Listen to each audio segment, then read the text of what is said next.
Welcome back to the Practically Pastoring Podcast. In today's episode, we're talking about signups. The issue is that people are not signing up for serving. Have we run out of every category to talk about? Sign I know up. this is gonna be a good conversation, guys. Way to talk about it right in the middle of our episode. So, we have a listener who, not a listener, it's like someone on Reddit who asked this question because they're trying to get people to sign up for serving and different parts of the church, and no one is signing up for anything. And so today we're going to talk about the tension of people signing up, people who feel like signing ups are too formal, too official, and they want to be more casual, more like a family in the church. And so if you've ever thought, why won't people sign up for events? You're not alone. We're going to talk about that right now. But before we dive in, my name is Frank. Up in Baltimore, Maryland, we got Jeffrey Simpson. Hey. Down in Sumter, South Carolina, we got Delmar Pete. Hello, y'all. Next to me in the Morning After Ministry Studios, we got Andrew Larson.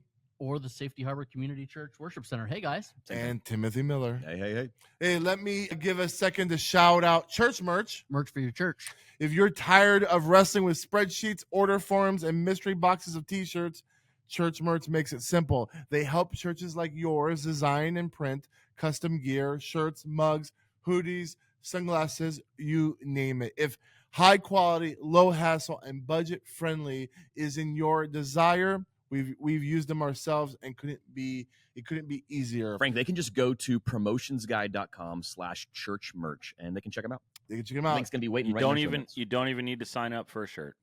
There you go. You can just make Just the show order. up. All right. So we have a post from Reddit, and the title of this post was, if there is a mandatory sign-up sheet to get into heaven, ... then 90% of the congregation is going to hell. Not Okay, because that's they pretty don't good. love Jesus, but because they refuse to sign up for anything. So seriously, what's the deal with church members who absolutely refuse to sign up sheets? But can you say that like Jerry Seinfeld? What's the deal? Thank you. What's the deal with airplane peanuts? No. What's the deal with people refusing to use the sign-up sheets?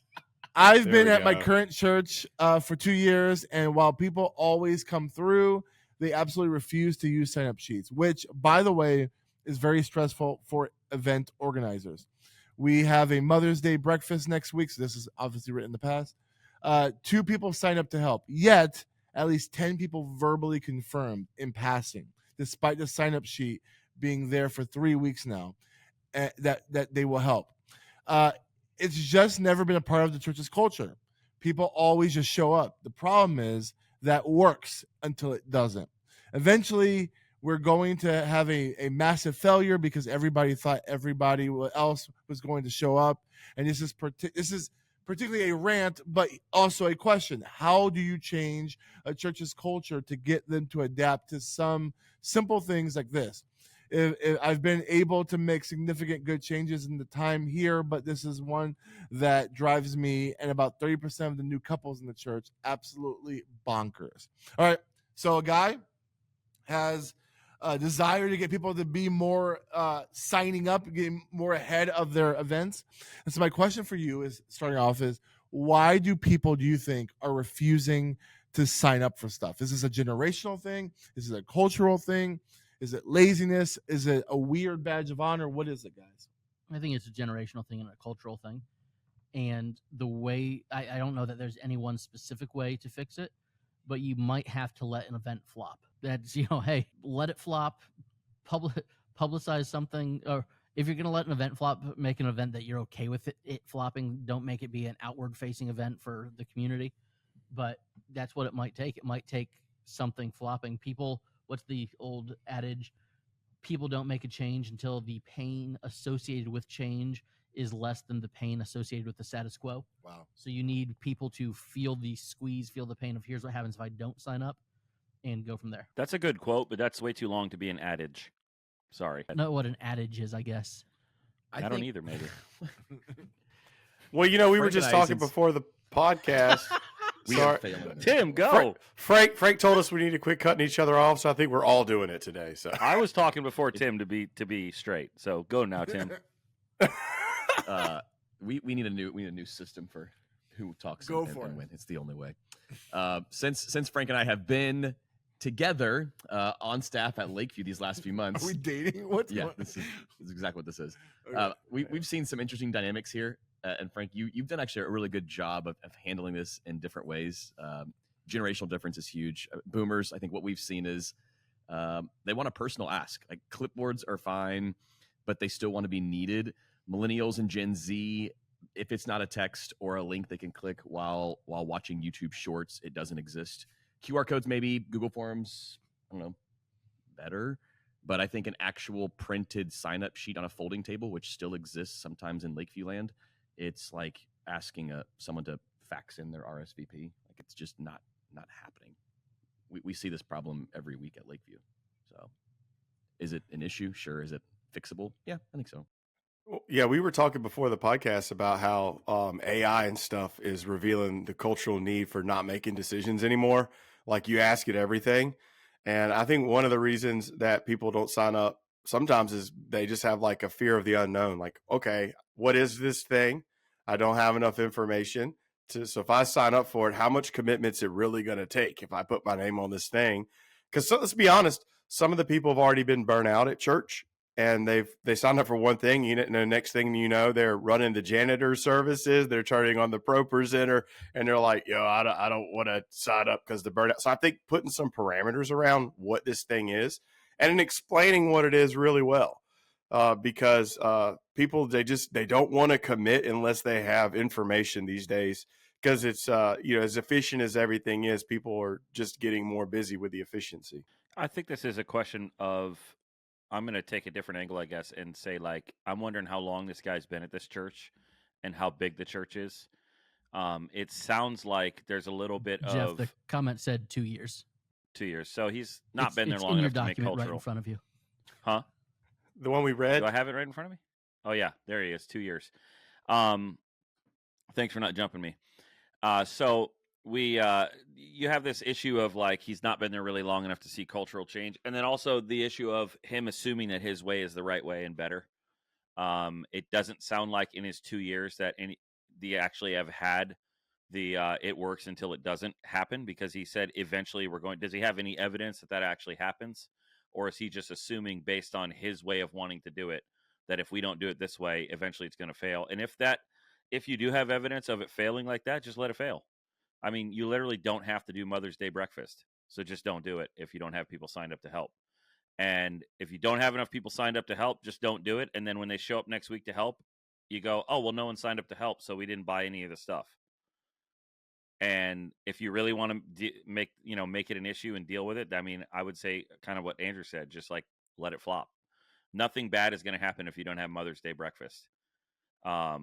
I mean, I just said Happy Mother's Day from the pulpit on Mother's Day, and nobody was upset. So, with things like that are not like super duper important, I would just let it flop. Now, there's going to be some things like nursery workers. If you have young families and nobody's signing up to watch kids in the nursery, then just don't have nursery that week, and they'll start signing up pretty quick, I think. So I would just, like Andrew said, I would just kind of let things flop. But I would also dive into whether or not you're assuming that like my way to do this is the right way. Maybe you got a church full of people who are just not event planners, and it just literally doesn't matter to them, and you're making like a moral issue out of something that's really not. They just don't want to sign up. So just don't do things that require signups, or find some middle ground. I think you also need to cast a better vision. Here is why it matters that you sign up. If you say, hey, we need you to sign up for this, and then you go on to your next point, that's fine. But it's like, hey, when you sign up, we can plan better. We can reach out to our community better and let them know, hey, we're going to have a breakfast. And because you signed up to bring casserole or whatever, we know that there's a gluten-free option for that one family that's got the celiac stuff. Hey, because you signed up, we were able to invite someone that we wouldn't have invited if not. So you need to cast a vision as to why you need it to change. Because if in people's mind, hey, we've always done it this way, this is the way that it's always been, this is the way it's always worked, and our church has stayed roughly the same size with roughly the same people. If you're trying to communicate, hey, here's the vision where we are trying to get to the next level as a church, to the next level to serve our community, to reach new people, and for us to do that, we need to have some insight in advance. That's why we need you to sign up. Maybe you need to take an extra 30 seconds and cast a more compelling vision of why you sign up. It seems like one thing I am trying to convey at Lakeview is we use all of our signups through Planning Center. And the great thing about this is that when you sign people up for an event, for registration, whatever, it updates their profile. So it keeps you to have the most like current information as possible. And so sometimes I try to like bring key leaders in who like don't necessarily get it and be like, can I tell you why we really want signups? Like, we want to be able to care for our congregation. We want to be able to keep our information up to date. And so every sign up, every registration, every time someone engages with Church Center and Planning Center, it helps us keep our database as good, as clean as possible. And so what might seem like a little bit of an annoyance for 15 seconds is actually keeping our roles, if you will, very, very clean and organized. So I think all of us here, for the most part, have this perspective that like, yeah, we're with this guy that we want to get people to sign up for events. I guess, Andrew, you started off by saying, let the event fail before people will realize. Have you ever had a ministry event flop because you just like trusted that the people will show up? And if you do, I want to know what happens. Because I think like part of me, I was actually interested, Andrew and Jeff specifically, because of maybe more just Andrew's congregation than Jeff's congregation, because I feel like you've recently told us, Jeff, that your church has applauded you for your use of technology. So maybe your congregation is more adapted. Well, to that, I still think related to this is the conversation about like people not hearing anything you say and being like, what, this event happened and I had no, and you're like, we announced it for 6 weeks. Like after you ask Andrew the question, I think we should tie that in because that's part of this. Because like I just spoke at Safety Harbor yesterday, and it feels very much like a small family. Yeah. And so like I can imagine, the way things get done is just a text message or a phone call. Could you be there? Da, da, da. My question is this: is like, have you had an event fail or flop because people didn't sign up, or there was a miscommunication because you trusted people and they didn't show up? And how do you balance that tension between like trusting that the body will show up and like needing practical clarity of like getting signups done and stuff like that? I don't know we've had an event fail. We've had events where way too much has been on way too few or on one person to pull something off. And sometimes that's been me. Sometimes that's been somebody else that stepped up and taken care of it. And I think what you were saying about the technology piece, there is that component. When I got here, the median age was beyond 70, and that's changed some in the 8 years that I've been here. Now So there's 78. Yeah, no, now it's we have younger families now and younger kids with it, but we have 62. one group that is wanting to sign up online exclusively for things, and another group that is wanting to sign up on they're not going to sign up online.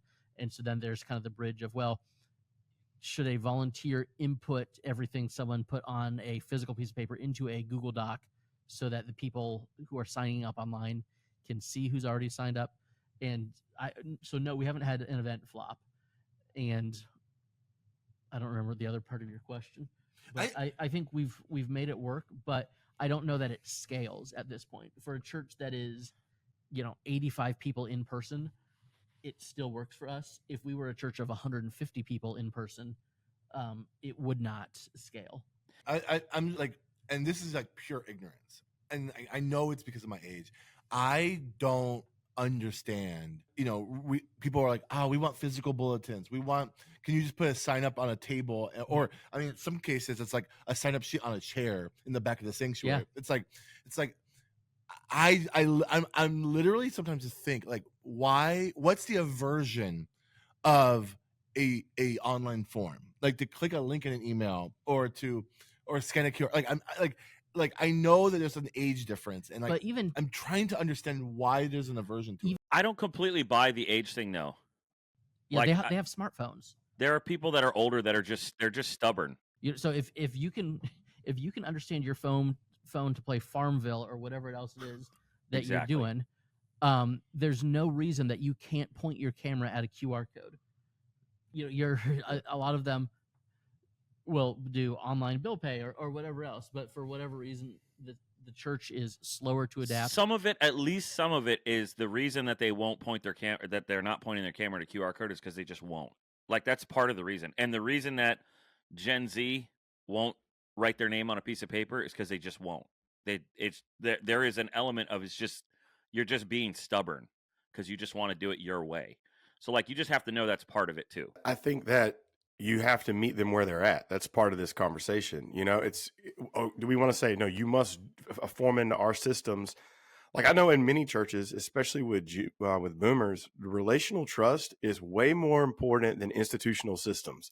You can have the best planning system center you want to have, but if you didn't get that personal, like, reach out, they're just not going to sign up. And I mean, it's just the nature of that culture. Just like Gen X, they're traditionally known as really skeptical people. They're afraid if they're going to sign up for something that they're going to just be put in the system. Because let's be honest, how many of you signed up for something online before and now you're getting infinite texts? Like, people are afraid of these things. That's why information is important. Like, when from the stage, you need to be like, listen, we're not going to use this to blast you with extra stuff. We're not going to use this to, like, put you in our database. And because the reality is some churches do that, right? Like, I've gone to a church and just scanned a thing before. Next thing you know, I'm getting a text message from this church. You know, we want to invite you back to this. I'm like, I didn't sign up for that. And if I would have known you were going to do that, I would not have scanned that QR code. We have to be pastoral with information that they give us as well. That's part of it. Like, sometimes our churches systems are great, but sometimes we tend to lean more into, like, running like a Chick-fil-A than we do a church. And I think we got to be careful with that. So that's just, you know, some stuff that I've seen. I'm not going to get boomers to scan a thing. Now, some of them I will. Like my father yesterday, I got the Ray-Ban Metas, and I was like, yeah, pretty much everything is like online now. My dad's like, well, if you carry around a cell phone, you know you don't have privacy. So some of the boomers are coming around to it, but a lot of them are not. And a lot of them are just like, hey, we're going to sign up in the lobby, and that's the only way it's been. That's the only way it's ever been. So I think it's a culmination of everything you said. Some of it, a lot of it is culture. Our church culture is we're trying to do, we want to do signups online, but listen, that little paper in the front lobby, sometimes if I'm going for the boomers for an event, I'm putting a paper in the lobby. If I'm going for Gen Z people for an event, it's going in the group me. It's just way different. If I'm going for all the generations, I've got 3 active avenues to the event, and it all populates in one place, which is on my laptop eventually. But, you know, we have to meet them where they're at, because that just comes back to this whole, hey, I understand you. I relationally get how you sign up, and I'm not going to force you to do it in this other system. I think in some bigger churches, it's way different. They can afford not to care, to use that language. But I think in most churches, we have to meet them where they're at. And I don't think that's compromising. I don't think that's us being weak as leaders. I think sometimes we think as pastors, this is the way to do it. If I'm a good leader, then I need to be able to influence them to do that. But your leadership is not dependent upon whether they scan a QR code. It's whether they show up. We had an event at our church. We did it was like a night service that we had for people going through church hurt, which 50% of our church should have been at. And you know what? Kind of like what you got. I don't want to say it failed, but I'll just go ahead and say it was not what we wanted it to be. And on the back end of it, we had to ask this question: why didn't people come?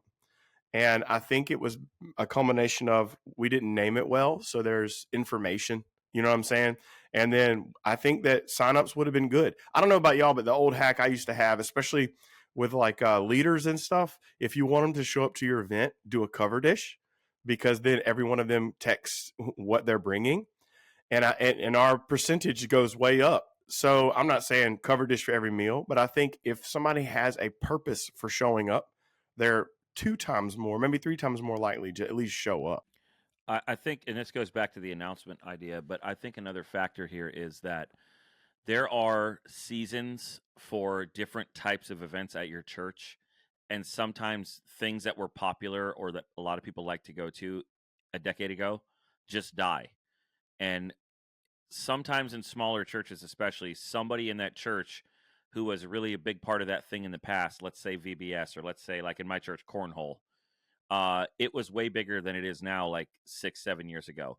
And the person that really cares about it, we're still doing it, but the person that really cares about it, I know it would be very difficult for them if we got to the place where there wasn't enough people, because the last couple years we've barely had enough people sign up to like make a league a thing. But because it was such a meaningful like experience of fellowship for them in the past, they really want to continue it. And so they get frustrated when people don't sign up for it. And I think another factor that I would tell this pastor is like, you might have to let some events go, like we've already said. Like, so an example from our church is we used to do a potluck once a month on the last Sunday of the month when I first came. And it was the same one or maybe two ladies who were running everything. So once a month, they completely missed service. They were cooking extra food. They were making somewhat aggressive announcements in church about you better bring enough food to share. And it became this like thing where it was like, we have to do it. And so I just said, well, number one, let's just do less potlucks. We're just only going to do them on a fifth Sunday. And so at first they were like, but that's what we do. And it was like, we don't have to do, like, you're not tied to do this. So if you have events that people are just not interested in, they're not signing up for, they don't want to come serve, just, you don't need it. You just don't have to do everything. And I think we get caught up sometimes thinking like, I have to keep the gears turning in the machine or else what's going to happen. Another thing you can do too is, I mean, I would in the summer now, this came from the book on Hurry by John Mark Comer, but we just don't do anything in August. Like August is only Sunday mornings. We don't do small groups. Youth group takes off. There's nothing happening except Sunday morning because it's like the end of summer, back to school, all that stuff. And it just kind of gives us a place to reset. What things do we want to do as we move into the fall? And it's an easy off ramp to like, hey, we're not going to keep doing this thing we were doing or whatever. So, but yeah, tied to that, I do think is the frustration that all pastors know. I don't care what title you have in front of the word pastor, but you know that frustration of we've been announcing this thing for 4 or 5 weeks and the thing happens and somebody says, well, I didn't know about it. And I would say part of what I'm trying to communicate about having less events is having less announcements in your services too. If you announce every single thing that's happening and it only applies to a tiny percentage of the people in the church, it just becomes noise. It just becomes like that MailChimp thing that Delmar said you didn't sign up for that you don't read now and you just delete without even looking at it. That's what your announcements become. So like 2 weeks ago, our youth guy took 2 Wednesdays off a youth group. So last week and the one couple days from now. And he asked our person that does announcements, hey, can you announce that we're not doing youth group? And she was like, but everybody that needs to know that youth group's not happening already knows. There's no reason for me to announce this in service. And so that was just a good example of like, if it doesn't hit at least 50% of the congregation, it doesn't need to be said from the platform. And yeah, even higher than that. I mean, 50 is like pretty low. But if you're announcing every little thing and women's group sign up for this in the lobby and then Mother's Day breakfast, sign up for that in the lobby. And here's the QR code for this. It's like they're not even listening to you anymore. They're like, drinking their coffee or finding the Bible in the pew or like whatever they're doing. Announcements just become 5 minutes of noise. So I would encourage you to have less things and then announce less things so that when you do, they actually like hopefully will have some impact. Look, I was at a conference once, and I don't want to mention the speaker's name, Levi Lusko, who said, if you want my notes to follow along with this talk, just text this and we'll get you a copy of the notes that you can follow along. I then put in Andrew's number and most of his email addresses. I have unsubscribed no less than 40 times from all of the different lists that I've been put on. It's a running gag. Whenever someone does it, I put in that. Andrew's name and It's email. Awful. So I get that you don't want to get the unsolicited stuff. So maybe you need to tell your people, hey, we are not going to put you on any other list. We're not going to sell the list. We're not going to do anything else. This is just for this one thing. And maybe you need to reassure your people. We do that when we hand out our visitor things, because back in the 80s and 90s, if you said, hey, I'm a visitor at this church, someone was going to ring your doorbell on Tuesday night. So we say, we're not going to show up at your house unannounced. You might get an email, but we're not going to stalk you. This is just like a gift from us to you. I think it's the same kind of thing where you have to reassure people what will not happen if they do sign up. It's also okay to basically call out your past culture. We have had a history at Lakeview where we were known as Last Second Lakeview. So it's okay to cast a little vision and say, hey guys, we know for a long time we were known as Last Second Lakeview when it comes to signups and event participation. We are actively trying to change that. We obviously have more people attending the church than we have in previous years, so we're having to change the way we do things. But then with that, you have the us versus them mentality of, well, we never had to sign up before. All these new people showed up and started getting saved and baptized and discipling their kids. How dare they? And that's when I just have Frank do one-on-ones with him because he's so good in the one-on-one session. Okay, whatever. Frank is good at a lot of things. Here's my guys. question to everyone here is, okay, Jeff, I know you've introduced some new technology. Andrew, you've brought Safety Harbor into the 21st century. Late 20th, yeah. Okay, my question is this: is how do you introduce systems like sign up, like I know, Jeff, you brought up Glow. I don't know if you're using Glow in terms of like signing up. Glue. for stuff. Glue? Yeah, Sorry, it's Glue. Glue. Whatever the Glow. case may be. How are you Wasn't getting? Glow the gorgeous ladies of wrestling? I Yep. don't know what you're talking about. That was like an 80s Hey. wrestling thing. Side note: Mr. McMahon, fantastic on Netflix. You should watch It it. is so good. I just watched it. This is such a tangent. It's a great documentary. All right, how do you get, like, what are the practical ways to get people to sign up? One principle I'm constantly thinking about when it comes to church stuff is making things as frictionless as possible. So if I have to tell somebody, hey, go into the courtyard and sign up for something, that is a piece of friction that might be a hindrance to getting someone to sign up. That's why, like, if you're telling people to do something, having the QR code or something right on the screen, or having a short link where it's like, hey, go to homegroups.mylakeviewchurch.com, right? Like having a short link as opposed to it being super long so that people can do it as quickly as possible. Like we had a membership class right now, last night. And one thing we talked about is like, man, we told people to email us if they have questions. We should have given them our email addresses in the packet. You know what I'm saying? Yeah. So what are ways that you have introduced signups in your church?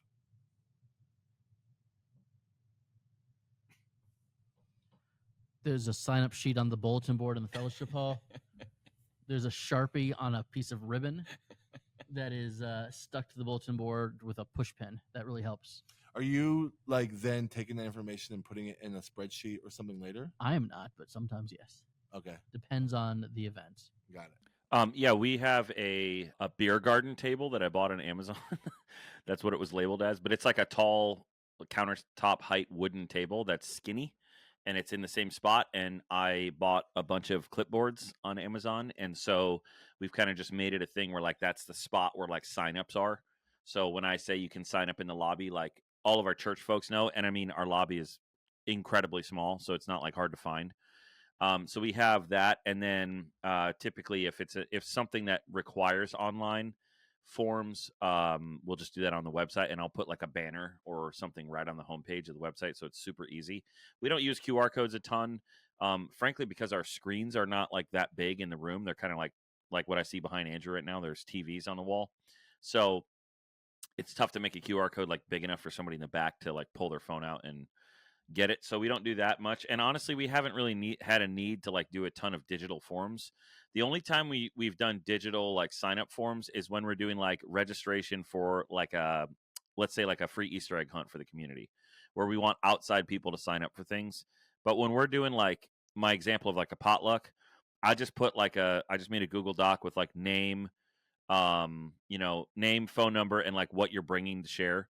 And I just print like 3 of those and put them on clipboards in the lobby on that table. And for like 3 weeks before that, we just leave them out there. I mean, and it's just in our size of a church, it's just not that vital that we have signups for a lot of things. Now, having said that, we use Planning Center a ton for like volunteers and stuff. So all of that is all living on the cloud, and I can access it from my phone. And the people that run, like my wife that runs nursery and children's church, she has all that stuff. So in terms of the regular like volunteers that are week to week, yeah, that's all digital. But any event stuff is just pretty much all paper for us right now. Last year, we had some pretty devastating hurricanes come through the area, and we needed immediate signups right away for hurricane relief. So we did utilize Planning Center for that. We actually created specific groups for different projects, and then we communicated to our people via email, text, and we have a private Facebook group that the bulk of our members are on. And we just said, hey, we need 17 people in each of these cleanup projects. And as people were signing up, then we would regularly update. Thank you so much. We have 12 spots left. We have 6 spots left. And we just kept it right in front of people. It took like 2 days. And then we had every group filled up. So I think depending on the value of the need, people might be more apt to respond. Last week we had 2 new Lakeview babies born, and one thing we love to do for our families is a meal train. So we actually just use the meal train website. So we did the same thing. Text, email, and the Facebook group of, hey, here's the meal train available. And the trick for this one is if you want a chance at possibly seeing that beautiful new baby, then sign up here and bring them a meal. So we've seen great response when there are physical needs in the church body or in the community. That might be trickier when it comes to events. You're going to have to communicate value. Like, what is the value of this? Why is it important to sign up? And then letting people know, hey, we've got 3 spots left, right? Like we like, if you want in on this, then you need to jump in. So that's been really helpful. We run quite a lot of our stuff through our groups because an ask from the stage is not as powerful as an ask from your community group leader. So if we have something like, for example, we have like work days at church every now and then where we want to redo like rooms, we'll reach out to a community group and like, hey, listen, our connection group, we're like, hey, can your group sponsor redoing this room? And when we say sponsor, we'll pay for it unless you want to. And we're going to get them in there. They're going to paint it. They're going to we'll go get the furniture, but they'll put the furniture together, because you have that. You're not just asking them to sign up. You're giving this group an opportunity to make some memories together. Like, people like that. Like, I think for most people, when you ask them, tell them about your church, they don't immediately go, well, we're located on this street and we do this kind of worship. They're like, hey, when I was in need, some people showed up. Most people relate to their church through memories and relationships. So if you can use that to leverage your signups, and not in like a, I'm tricking you kind of way, but like in an honest way, like, we want you to be involved in this thing. So push it down through your community group leaders. We also push stuff down through our elders, because our elders are highly relational in our church. So if somebody's going to know something about somebody and be able to meet a need, it's going to be hitting with the elders pretty good. So the elders are pretty good about doing that personal contact. But I think a lot of this, a lot of the conversation, it really sounds like, and I'm guilty of this too.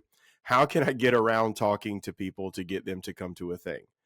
And I think that's just an impossibility. I think you can leverage it. You can have other people do the talking for you.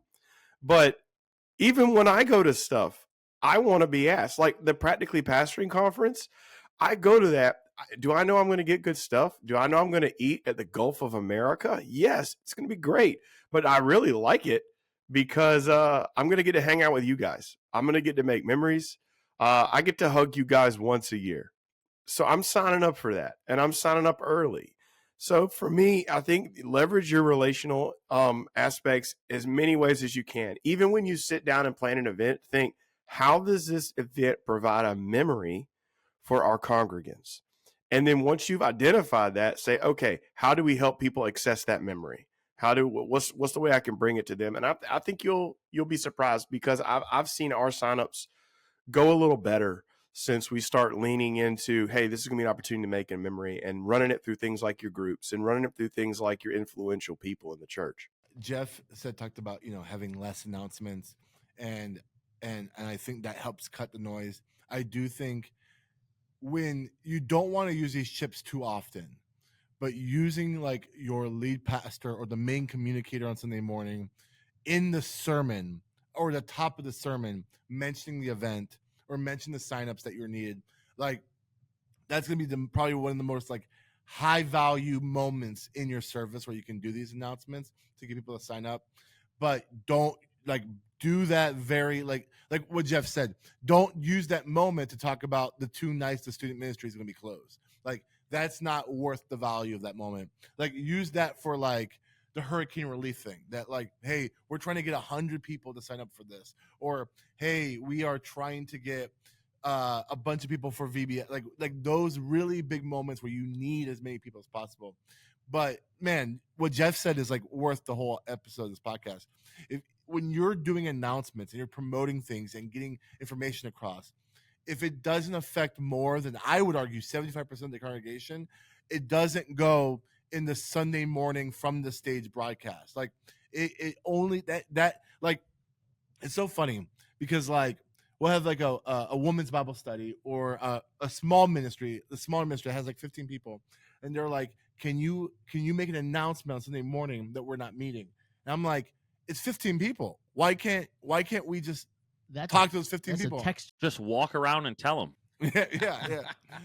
And so and like I think there's this theory. It's like, well, there might be people who would come because they assume because it's on the calendar. It's like statistically they're not going to come, and so that's not going to be an issue. They haven't come the first 38 weeks it was offered. Yeah. Well, and the people that want to come to niche stuff like that are going to ask about it. Like if a family comes to your church and they have teenagers and they want them in youth group, they're going to be like, "Hey, do you have youth group?" They're not sitting in church being like, "Oh my gosh, they have." I never thought about Timmy. Do you want to? I never thought they had youth group. Wow, let's sign them up. That's like not how it works. I think there's not much else to kind of mine from this conversation. Is there any other final things that you want to help with this young man, or any other churches who are kind of struggling with this idea of getting people to sign up for things? Any other ways of encouraging them? It's not that serious. It's a sign-up sheet. It's a website. It's people showing up. You'll be fine. Can we just clip that and send that to all young pastors? Take the sign up sheet thing out, and it's like just a generic. It'll be fine. You're okay. Yeah, everything will work out. That's good. Well, it's not the way Elevation does it, and that's okay. sure. I mean, sure. tank tops. Yeah. All right. Yeah. Well, we hope you enjoyed this episode. Again, if you want to continue this conversation even further, go to our Facebook group. Find us Practically Pastoring on Facebook. The group has over 1,200 pastors from across the country. We would love to have you in that group. Delmar said it in the early part of the first quarter of next year. The Practically Pastoring Conference is happening again. We're so back. Yeah, in Tarpon Springs, Florida. We already have some ideas of things we want to do for next year. That's going to be a little different, but stay connected with us if you have questions or information for that. And please go on Apple Podcasts, go on Spotify, go on YouTube, rate and review this show. Any of that can help us. Write comments on YouTube if you're watching this on YouTube. I think you can write comments on Spotify as well. Like, let us know your thoughts. Throw questions at us. We would love to hear from you. With that being said, we'll see you next week. I'm Frank Gill. I'm Jeff Simpson. I'm Delmar Pete. I'm Andrew Larson. And I'm Timothy Miller. This is Practically Pastoring. Bye.